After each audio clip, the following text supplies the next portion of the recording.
Mimi naenda base yangu mali nafanyia job. Hapo ndio mimi utuliza. Ndio kila mtu anaweza niona. Na tena ni quiet. Na kuna disturbance nafanyia student when I'm here. So however much as it looks na ikuta hivyo, siwezi change anything. Lakini kazi itaendelea tu. Sasa ni? Mko nataka muundiwe? Mnataka ifanyaje? Tunataka utupigie round. Sawa, round yote. Nikataka kumaliza leo, ujue utachukua kesho, nitaenda nishone overnight. Alafu nitakuletea kesho. Sawa.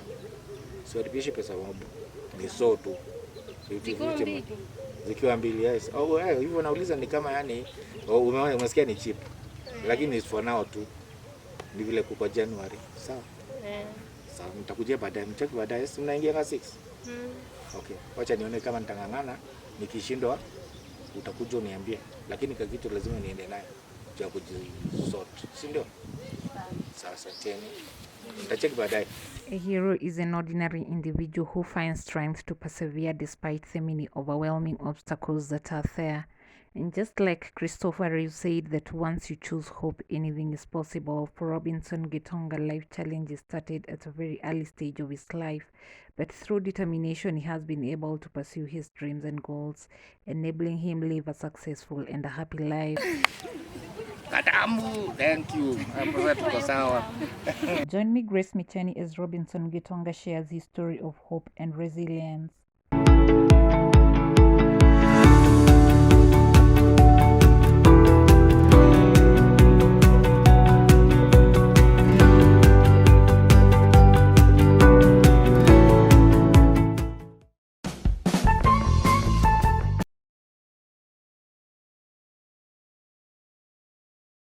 My name is Gitonga Robinson. I was born on 6th of July 1968 in a village called Giakire, just above Chogoria, a place near Kianjagi Primary.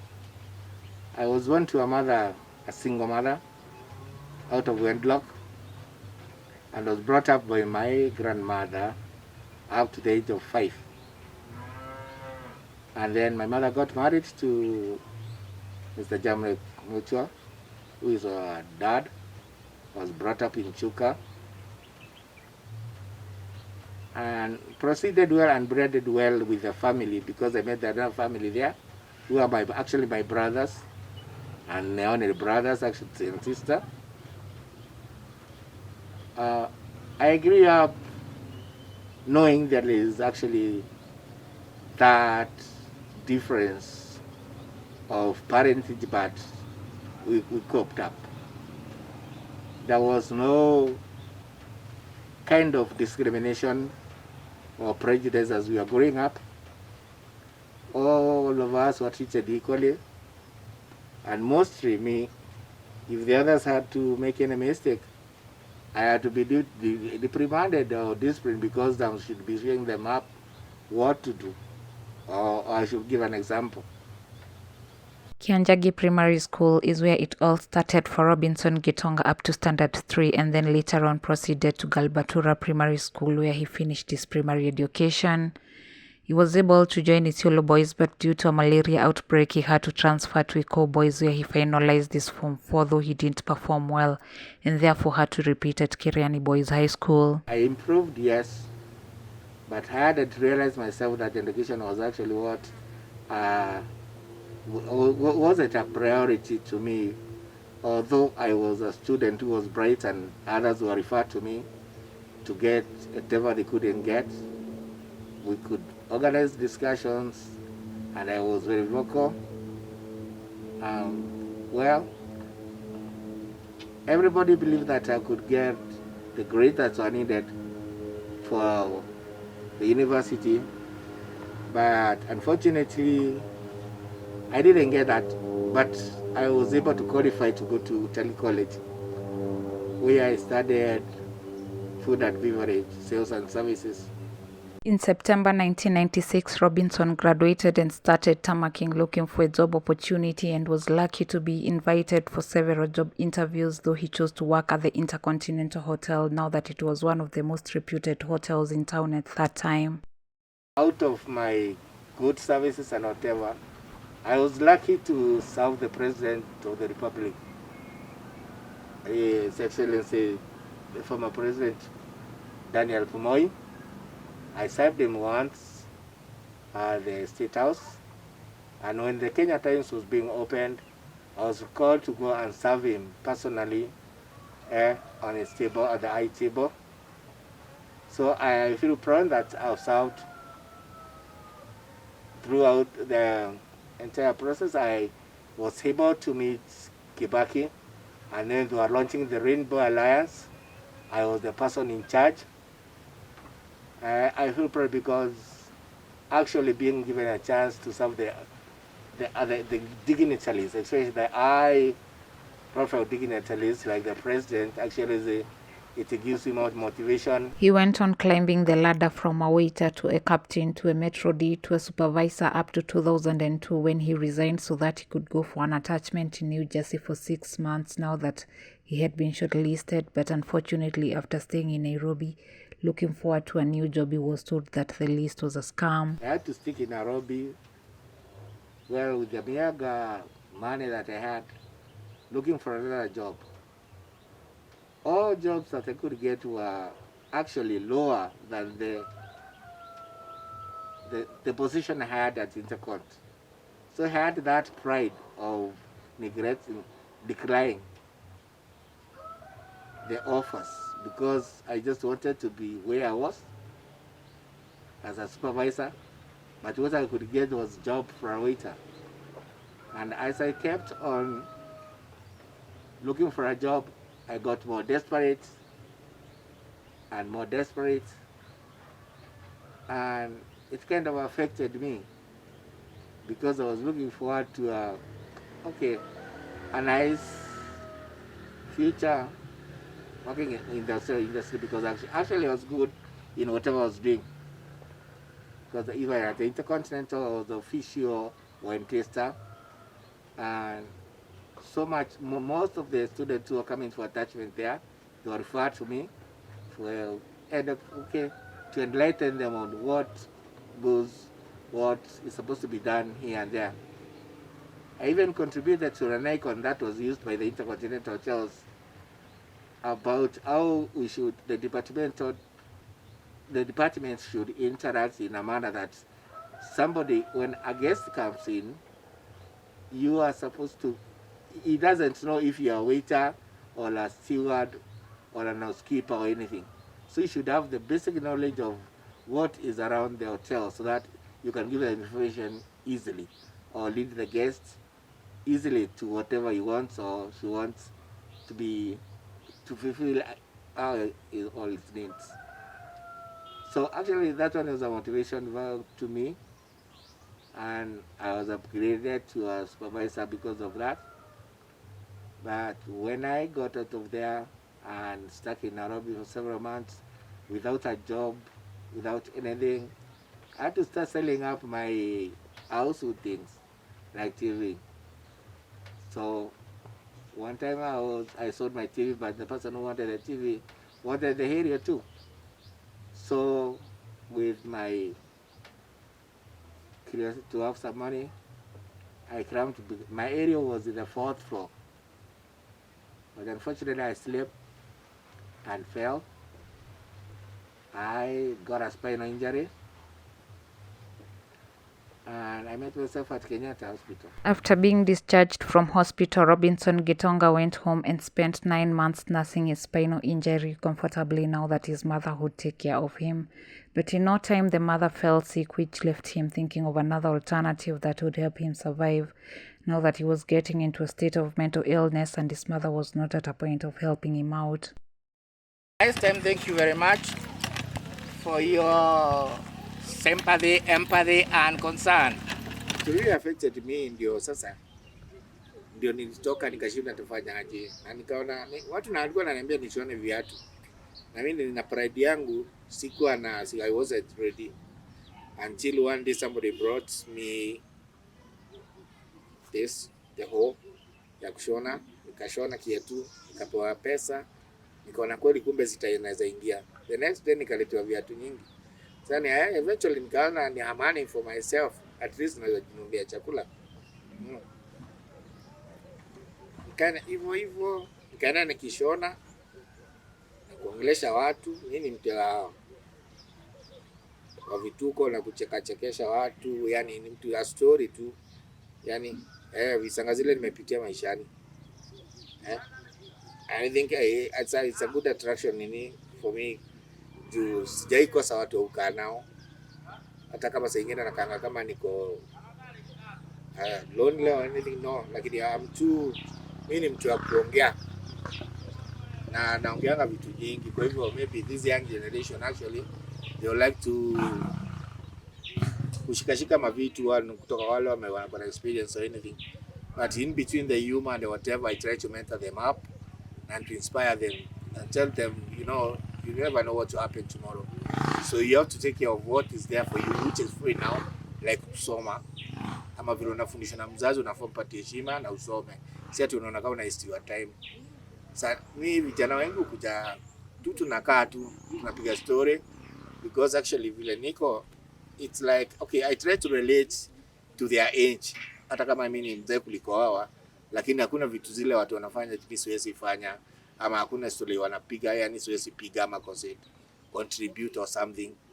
Lakini in between the lines I try to make sense of what life should be like, na concentration with what actually the easiest way you can excel is through what you're being given now, like education, heshima ya wazazi or something, because you never know what will happen. Jukaa mimi sasa vile mama alikuwa mgonjwa, mimi unajua ilinipatia stress, and I became somehow like alcoholic, because I thought that was a comfort zone for me. Sikuwa najua it's a destroying thing. Actually, sasa nikakuwa mlevi, something that stuck for about until 2019. That's when I realized what I'm doing is not right from my point of view, from the wheelchair. You're vibing, unaomba pesa badala ya kukula unaenda kunywa, yet my health equals mzuri. Juu saa hizi nilikuwa na problem ya UTIs, and UTIs with alcohol, when you have to utilize the bladder, you create a very good environment for the bacteria to grow. And when you add alcohol to it, it burns. Actually, I was always in pain, because kila saa kutanipata diclofenac ya kumeza kila saa juu ya hiyo pain ya ugonjwa hiyo nilikuwa naye ya UTI, na ikakaa ilipilivile mpaka 2020 February. That when a doctor realized that there were some renal stones, not renal stones, bladder stones, that actually were inhibiting whatever the treatment that was ever being given. So vile ilitoka hivyo, na nilikuwa na pressure, I was taking 3 kinds of medicine. I don't know, I remember the name, but actually I don't want to remember about the BP, because BP inaitwa silent killer. So mpaka nikashikwa na phobia nikiona kwa machine ya kupima BP yangu inapanda zaidi. Lakini eventually when the operation was done, everything became good. Overnight BP kashuka na pain ikaenda. Indeed, life has not been a walk in the park for Robinson Gitonga, especially having to accept that he will live with a disability under the mercies of help by other people throughout his life. After whatever I happened to be falling from a height, and I went to Kenyatta Hospital, the first challenge I had was to accept that siwezi tembea tena.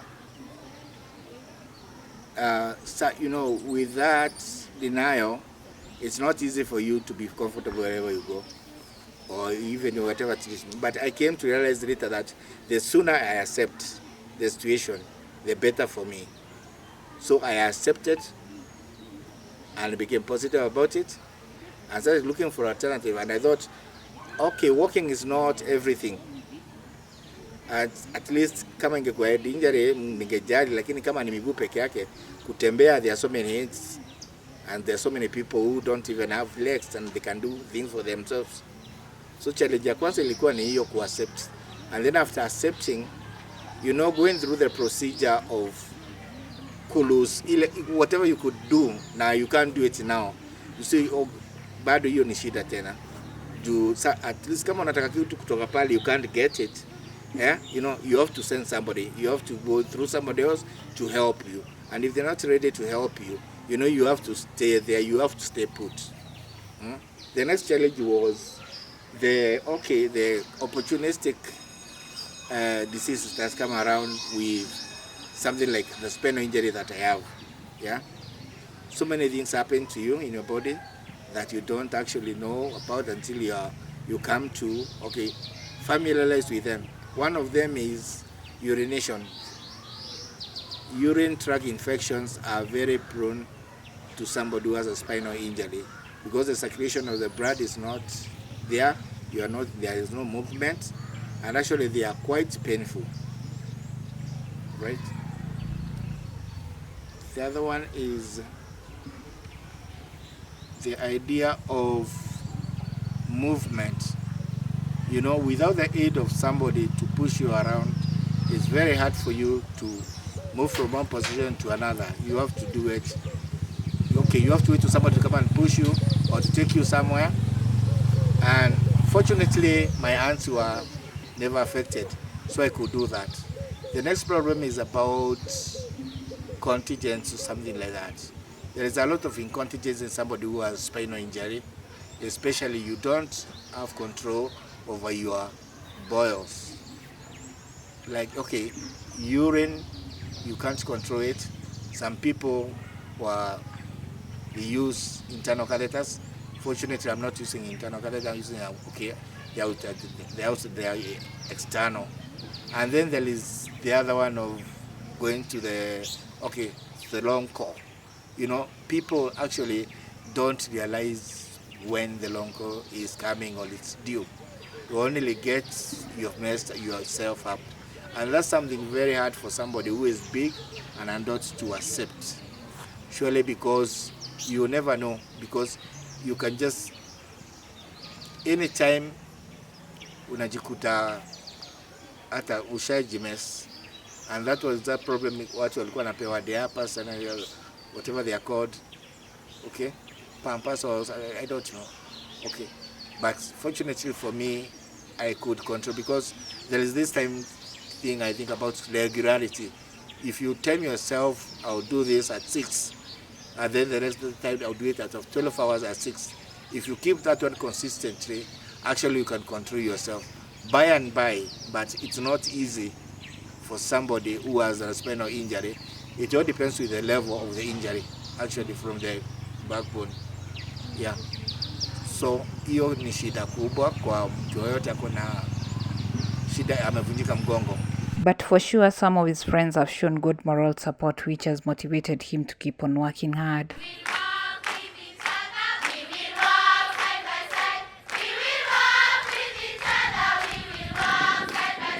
Na fundi wetu wa viatu hapa anaitwa Gitonga. Tunafurahisha sana na kazi yenye anafanya. Ni jamaa ako na bidii sana. Anatoka wote kutoka kwake kitu kama 1 kilomita hivi kufika hapa. Na anakuja amejisukuma yeye mwenyewe. Anakuja anatushonea viatu. Fundi mwenye tunapenda sana. Anatufurahishanga sana kwa kazi yake. Kwanza mimi personally huwa nabambika sana na bidii yake. Si kama wase wengi wajifanya mtu asema sijui mimi niko na ulemavu, sijui mnisaidie mfanye nini. Yeye anatia bidii, anapata kipato chenye anapata tu kidogo, anajikakamua, anapata at least inamsaidia mahali. Lakini naambia wao wengine mtu atie bidii pia, kama Gitonga ache kujidai sijui siwezi nini, utaweza. Juu kama Gitonga anaweza, mbona wewe usiweze? Ujikakamue, ujitolee. Na pia tukiona mtu akiona huko bidii yako anaweza kusaidia mahali. Gitonga huwa anatufurahisha sana kwa kazi yake yenye anatufanyia, anakushonea viatu tu roho safi vizuri, anakuongelesha vizuri hadi unasikia hata umeridhika. ingawaje kwa nini mlemavu hivyo, kazi yake inakuanga tu sawa, si huwa tunabambika na tunampenda sana. In his final word of thought, Robinson Gitonga calls upon people living with disabilities to think of different ways that they can help themselves other than being beggars, so that they can avoid the stigmatization that is there from the society. If somebody with no legs or no arms can brush her teeth, what about you? And maybe your disability is just one part of your leg or anything. And then you expect to say that somewhere outside there, somewhere, and we hoping or wishing for handouts. That's laziness. You have to think outside the box. Nobody will give you money if they don't see any efforts. If somebody wants to add me something on top of what I'm earning now, maybe it will be a best. It's a good prospect and it's affirmed.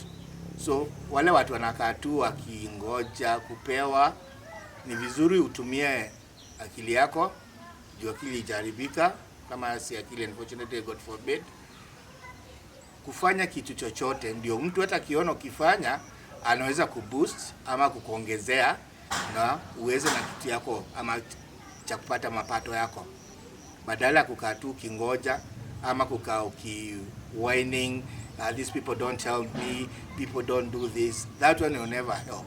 You have to wake up, think outside the box, start doing something for yourself, and people, you realize that you got something that you can do and they can boost it up. Surely anybody can.